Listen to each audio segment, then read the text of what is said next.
IIT medical aspirants को पढ़ाता था और छोटा सा एक कोचिंग सेंटर खोल के बैठा हुआ था। बहुत ज़्यादा पैसे नहीं थे। एक कमरे के मकान में किराए में 7 लोग रहते थे। उस समय मेरा एक पड़ोस में दोस्त रहता था। वो मुझे एक कंपनी में प्रेजेंटेशन दिखाने ले गया। उसने मुझे बोला, यार पैसे कमाने में। कहा कैसी बात कर रहे हैं यार, इसमें सबसे ज्यादा किसी चीज की जरूरत है तो पैसे की जरूरत है। छोटे छोटे सपने थे कि कोई अपना छोटा सा घर हो जाए, कोई एक छोटी बाइक हो जाए। तो पैसे कौन नहीं कमाना चाहता। तो उसने मुझे बोला पैसे कमाने हैं, एक बहुत बढ़िया काम है। मैं कहा यार कमाना चाहता हूँ, बता क्या काम है। कहता ऐसे नहीं, बड़े भैया मेरे एक बहुत अच्छा काम कर रहे हैं, हम मिलके एक साथ वो काम कर सकते हैं, तो कल अपना तैयार रखिए, उनके ऑफिस चलेंगे। मैं ठीक है। बहुत अच्छा, बहुत क्लोज फ्रेंड था मेरा। तो अगले दिन वो मुझे एक ऑफिस में ले गया जहाँ पे 300-400 लोग काम कर रहे थे। सबने टाई लगा रखी थी, पैंट शर्ट फर्स्ट क्लास, बहुत ही बढ़िया एनर्जेटिक माहौल। और वहां पे प्रेजेंटेशन शुरू हुई। उस कंपनी का नाम था जापान लाइफ। पता नहीं आप में से किसी ने उसका नाम सुना है? कितने लोग हैं जिसने उस कंपनी का नाम सुना है? वाह, बहुत अच्छा। आज वो कंपनी एग्जिस्ट नहीं करती, पर उस समय वो भारत में पहले 2 ही कंपनियां थी, एक एमवे और एक जापान लाइफ। अच्छा ठीक है।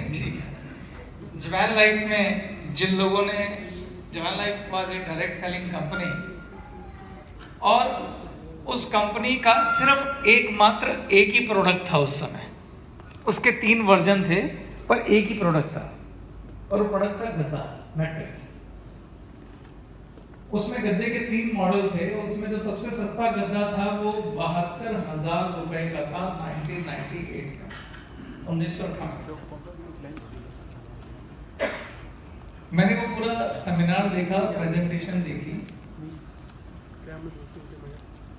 शुरू में तो मुझे कुछ समझ नहीं आया, लेकिन तभी वहां कुछ लोगों ने स्टेज पर खड़े होकर शेयरिंग करी। वो बड़े नॉर्मल और आम लोग थे। कोई कह रहा था मैंने 2 लाख रुपए महीना कमाया है, कोई कहता था 4 लाख रुपए महीना कमा रहा हूँ, कोई कह रहा था मैं 3 लाख महीना कमा रहा हूँ। 1998 में कोई व्यक्ति 3 लाख रुपए महीना कमा रहा है, बहुत बड़ी बात है। आगे वो लोग शेयरिंग कर रहे थे तो मुझे लग रहा था पता नहीं ये सच बोल रहे हैं, झूठ बोल रहे हैं, क्या है। दुनिया भर के सवाल चल रहे थे, लेकिन उस समय पहली बार मुझे जिज्ञासा हुई कि कुछ हो रहा है। वहां पे कुछ लोग हमारे मोहल्ले वगैरह के भी थे, कुछ लोग जिन्हें मैं जानता था वो भी मिले। तो मैं हर एक को कोने में ले जाके पूछता था, यार ये सब सही है क्या, ये 3-3 लाख रुपए महीना कमाते हैं, हाँ ये ठीक बोल रहे हैं? तो हर व्यक्ति मेरे कंधे पे हाथ रख के बोलता था, अरे बिल्कुल बहुत बढ़िया जगह हो गया, तुम भाग्यशाली है, बहुत अच्छी कंपनी है, बहुत शानदार है, और ये सब सही कह रहे हैं। 10-15 मिनट उन्होंने मेरी काउंसलिंग करी, समझाया, 2, 4, 6, 8, 16 सब ऊपर से निकल गया। उसके बाद जाके मेरे दोस्त ने अपने भाई की एक फाइल दिखाई मेरे को। उस फाइल में उसके चेक लगे हुए थे। मुझे आज भी याद है, स्टैंडर्ड चार्टर्ड बैंक होता था उन दिनों, उसके चेक थे वो, ठीक। अब वो चेक देखे तो मैं बड़ा हैरान हुआ, लेकिन फिर भी मन में डाउट था कि ये चेक भी असली है कि नकली है। एक बात थी कि मेरे बेस्ट फ्रेंड का भाई था वो, लेकिन फिर भी एक मन में था कि क्या ये मुमकिन है, क्योंकि विश्वास ही नहीं हो रहा था। फिर उसने और फाइल का पन्ना पलटा तो वहां बैंक स्टेटमेंट लगी हुई। उसने कहा ये बैंक स्टेटमेंट चेक कर। जब मैंने वो देखा ना, और मैंने वहां देखा कुछ, मैं तो पढ़ा लिखा था, BSc ऑनर फिजिक्स कर रखी थी मैंने। वहां पे कुछ ऐसे भी लोग थे जो मतलब मेरे मोहल्ले में ज्यादा पढ़े लिखे लोग भी नहीं थे, कोई छोटा मोटा काम कर रहे थे, और वो सब ऐसे चेक लेके घूम रहे थे। तो बस मेरे मन में एक ही समझ में आया कि अगर यार ये लोग पैसे कमा सकते तो मैं भी कमा सकता हूँ। पर बड़ी समस्या क्या थी, वो थी ज्वाइनिंग। ज्वाइनिंग कितनी थी? 72,000 रुपए की ज्वाइनिंग। उन दिनों ज्वाइनिंग चलती थी, जैसे हमारे यहाँ फ्री ज्वाइनिंग होती है, उन दिनों आप 72,000 रुपए का गद्दा लेके ही ज्वाइन कर सकते थे कंपनी में, नहीं तो आप ज्वाइन नहीं कर सकते, ये कंडीशन थी। उस कंपनी में जब वो 72,000 रुपए की कहानी आई तो मेरी सुई थोड़ी ढीली हो गई, यार 72,000 कहां से लाऊं। मैं घर गया रात को, मुझे नींद नहीं आई, और 3-3 लाख के चेक को, 2.5 लाख के चेक को, सारे लोग, वो भीड़, वो ऑफिस, मेरे दिमाग में घूमता था।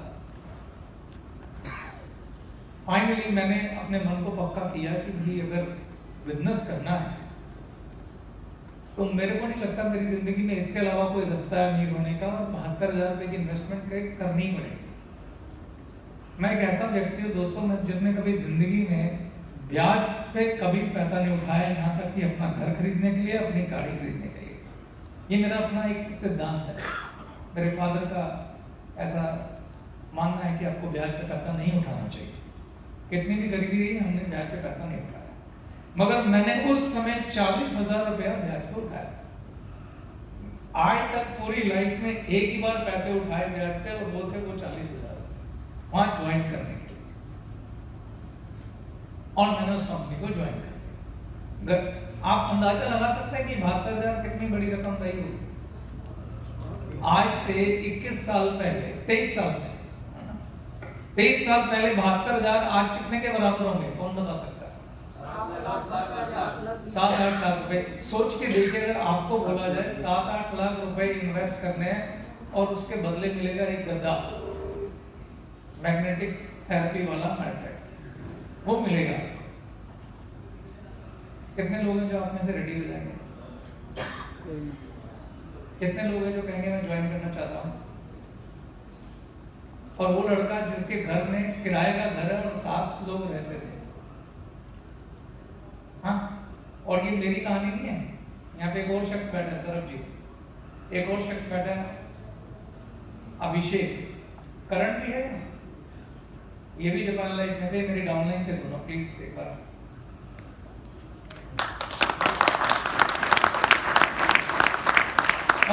हम एक जैसे थे, अभिषेक भी ट्यूशन पढ़ाता था, सरबजीत भी एक 7,000 रुपए की नौकरी करता था, मुझे आज भी याद है, एक मारुति कंपनी में सेल्समैन था, 7,000 की तनख्वाह थी, और इसको कहा जा रहा है कि 72,000 रुपए रेंज करो, यानी कि आज के हिसाब से 7-8 लाख रुपए रेंज करो।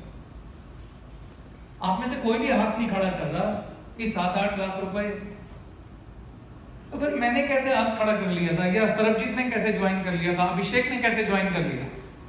हम सब लोअर मिडिल क्लास फैमिली के लोग थे, कैसे ज्वाइन कर लिए? कोई बता सकता है आपने से?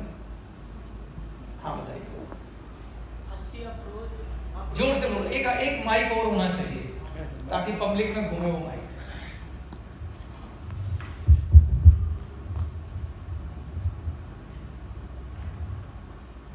आप सभी को नमस्कार। आपका नाम भी बताना पहले। मेरा नाम पप्पू कुमार चौहान और मैं बिहार से रहने वाला हूँ। हाँ बोलिए। एक अच्छी अप्रोच की वजह से सर ने उस कंपनी में ज्वाइनिंग कर ली, और फॉलो अप की वजह से, अच्छा अप्लाई की वजह से 7 लाख। हाँ आप बताइए। थैंक यू चौहान साहब, आप बहुत अच्छा बोल रहे हैं, अप्रोच बहुत अच्छा रोल अदा करती है, लेकिन खाली ये वजह नहीं। नमस्कार, मेरा नाम राम है और मैं गुजरात से हूँ। अच्छा, हाय राम, गुजरात से हैं आप, कैसे हो? सर बढ़िया। हाँ। सर वहाँ का आपने माहौल देखा जिसको देखकर आपने ज्वाइन किया बिजनेस? माहौल देखा, और क्या देखा? वहाँ की एनर्जी, वहाँ का माहौल, वहाँ की शेयरिंग देखकर आपको लगा कि यहाँ से मैं भी बड़े पैसे कमा सकता हूँ। बहुत बढ़िया, काफी करीब है। एक और हाथ खड़ा हुआ है सर मेरा नाम परमानंद, पीछे से माइक ले लो ताकि सबको सुनाई दे। सर मेरा नाम परमानंद कोठले है, मैं छत्तीसगढ़ से हूँ।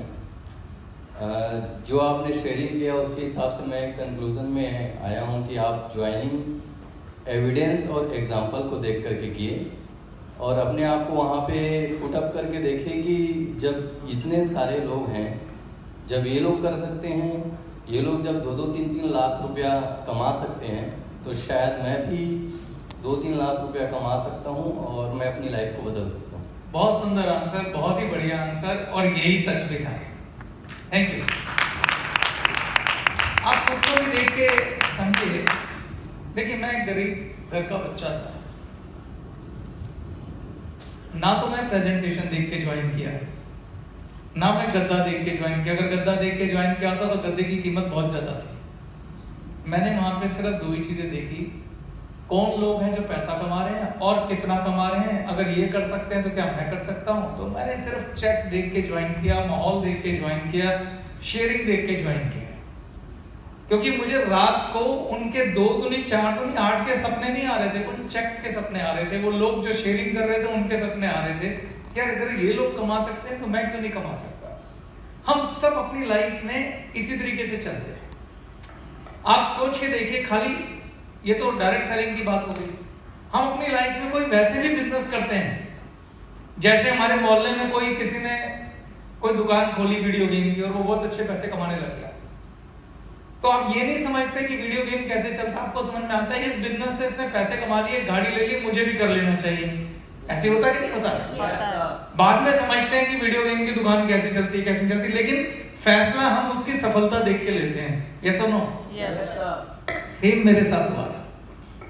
और मुझे मालूम है कहीं ना कहीं आप जितने लोग बैठे हैं, आप में ज्यादातर लोगों ने डायरेक्ट सेलिंग में आने का फैसला इसी आधार पर लिया। एग्री और डिसएग्री? M4 money. हम सब लोग बिजनेस के लिए, पैसा कमाने के लिए डायरेक्ट सेलिंग में आते हैं।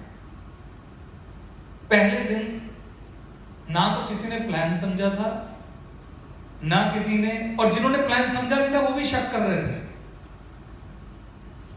आप सोच के देखिए, कोई आपके सामने कागज पे 2 दूनी 4 दूनी 8 दूनी 16 दूनी 32 करके लाइनें खींचता रहे और आपको बोले लगाओ जरा पैसे, आप लगाएंगे? नहीं।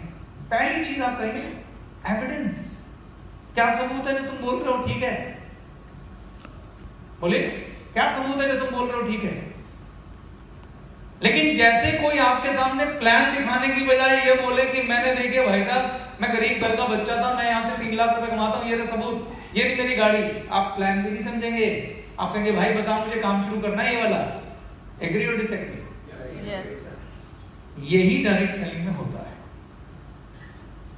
डायरेक्ट सेलिंग बिजनेस है एविडेंस का, डायरेक्ट सेलिंग बिजनेस है ऊर्जा का, एक्साइटमेंट का, एनर्जी का, टीम वर्क का, जोश का। जो जोश आप अभी दिखा रहे थे ना यहाँ पे, किसी को बुला लीजिए, कोई प्लान मत दिखाइए, सिर्फ ये एनर्जी दिखा दीजिए। यहां खड़ा कोई व्यक्ति अपना चेक दिखा दे, मैं गारंटी से बोल रहा हूं, उस व्यक्ति को बोलोगे ना तो प्लान समझ लो, कहेगा यार वो बाद में समझ लूंगा, पहले ज्वाइन करा,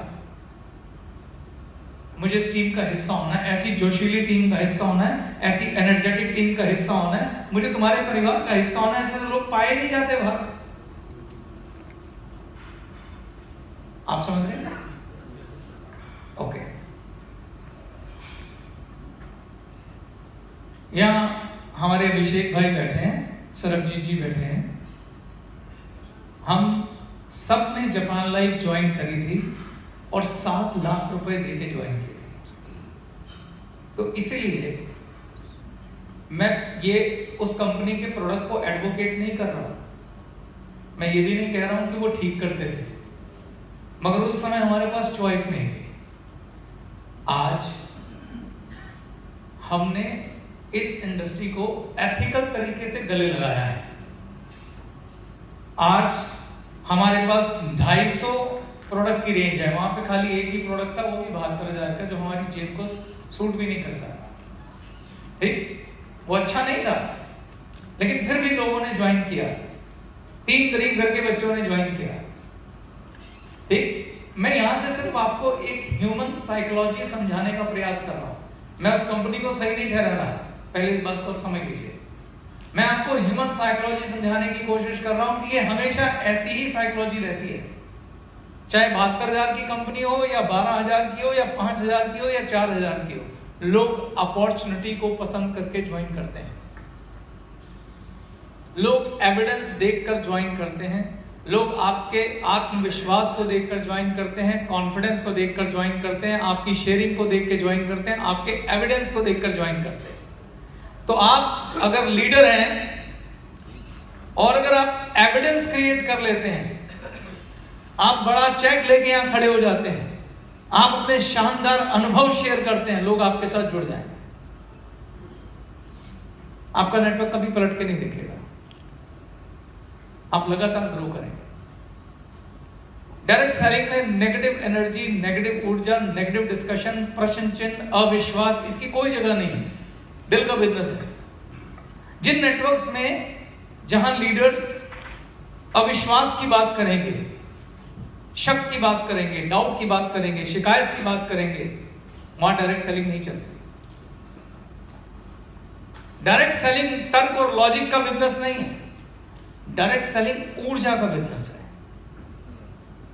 आपको अगर किसी नेटवर्क की हत्या करनी है, मैं आपको एक सिंपल तरीका बताता हूं, करके देख लेना। अगर किसी को शौक हो बिजनेस छोड़ने का,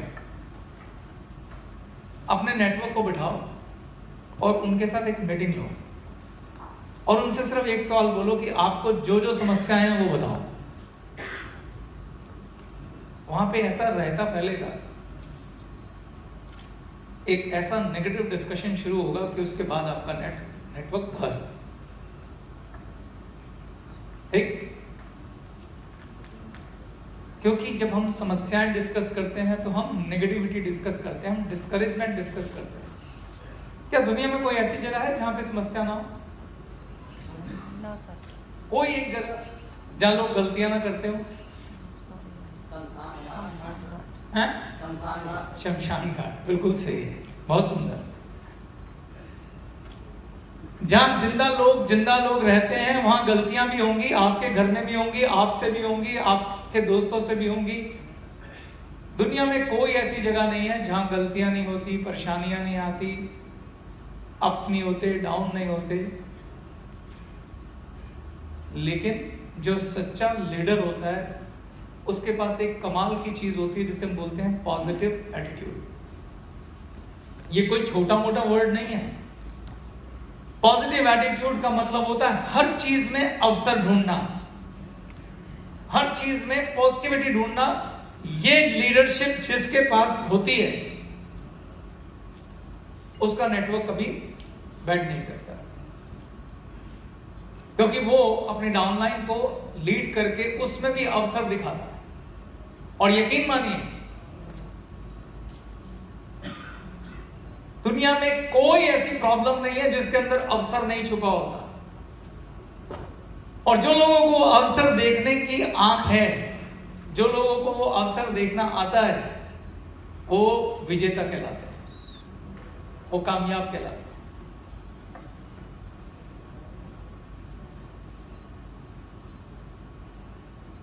मुझे सरबजीत जी ने बोला कि मैं आज आपके साथ लीडरशिप पे बात करूं। लीडरशिप कुछ भी नहीं है। लीडरशिप है कि आप अपने नेटवर्क का एनर्जी लेवल क्या मेंटेन रख पाते हैं।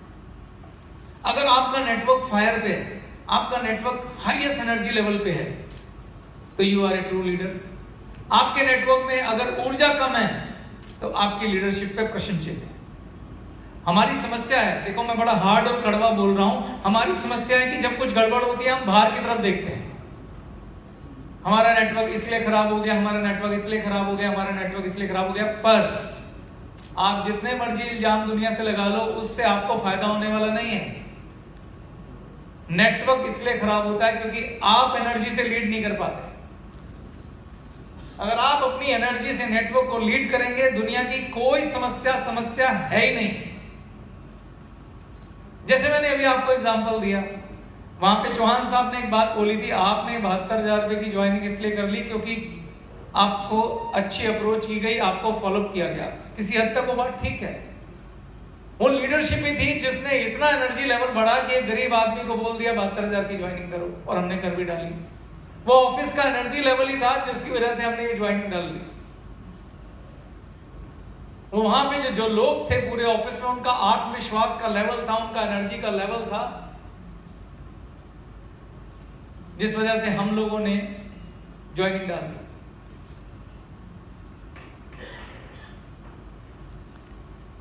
आपको क्या लगता है जब हम वहां पे गए होंगे, हमने बोला नहीं यार कि 72,000 का बिजनेस बहुत गद्दा, बहुत महंगा है। आपको आज ही महंगा लग रहा है, उस समय सोचो कितना महंगा लग रहा होगा। क्या हमने ये सवाल नहीं किया होगा वहां लोगों से?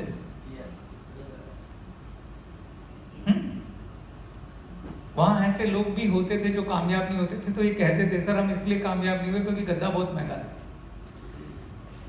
पर वहां ऐसे लीडर भी थे जो कहते थे सर गद्दे को डबल प्राइस कर दीजिए, चेक डबल हो जाएगा। It's all about leadership. Sir विश्वास का एग्जांपल था ना, तो वो वाला पेपर था लेंगे वाला। सरबजीत जी कुछ कहना चाहते हैं?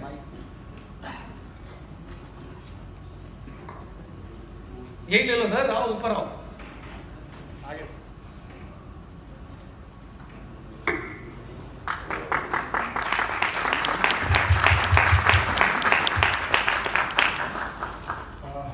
वहाँ सर दो तरह के लोग थे जो मैंने देखे थे, आपको भी याद होगा। एक बंदा था जिसका नाम था विश्वास, वो ठाणे से था। ठाणे। तो जो गद्दे की बात कर रहे हैं सर, वो दो तरह के गद्दे थे और 3 वेरिएंट्स होते थे। एक गद्दा था 72,225 रुपए का, मुझे ये बात 23 साल पहले की है, लेकिन इसलिए याद है क्योंकि वो पैसे खर्चे थे।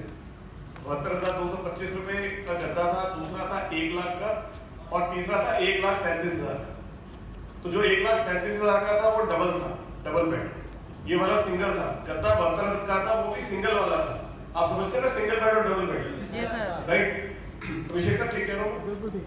तो एक बंदा था वहां पर जो प्लान देता था अपनी पूरी टीम के अंदर, वो 72,000 रुपए का गद्दा दिखाता ही नहीं था। वो कहता था यह गद्दा 1 लाख रुपए का। तो उससे एक बार पूछा कि आप ऐसा क्यों करते हो? कहता वो हिसाब रखना ठीक रहता है ना, सीधा सीधा कैलकुलेशन समझानी आसान रहती है। भाई 1 लाख का 7% मिलता था तो 7,000 है। आप समझ रहे हो बात को? प्लान देने के लिए वो 1 लाख रुपए के गद्दे का इस्तेमाल करता था। और एक बंदा और था जो 1 लाख वाला भी नहीं बताता था, वो कहता था 1,37,000 रुपए का गद्दा है।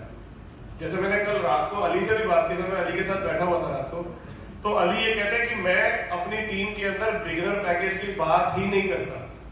मेरी बात ही सीधा शुरू होती है ग्रैंड से। या तो ग्रैंड होगा या बहुत मैक्सिमम होगा तो स्टैंडर्ड होगा। बिगिनर कोई है ही नहीं हमारे यहाँ। अली ऐसा ही है आप जो रात को बोल रहे थे? तो ये एटीट्यूड की बात होती है कि आप यहाँ पर जो भी सोचते हो आप उसको प्रूव कर सकते हो। अगर आप ऑप्शन में ही नहीं लेके चलते किसी चीज को, तो वो है ही नहीं ना। जो आप सोचोगे, जो लीडर सोचेगा, वही तो नीचे जाएगा। That's it, sir. Thank you. बहुत बढ़िया सरबजीत जी को अपनी पूरी कहानी याद है, क्योंकि वो वाकई में बहुत बड़ी और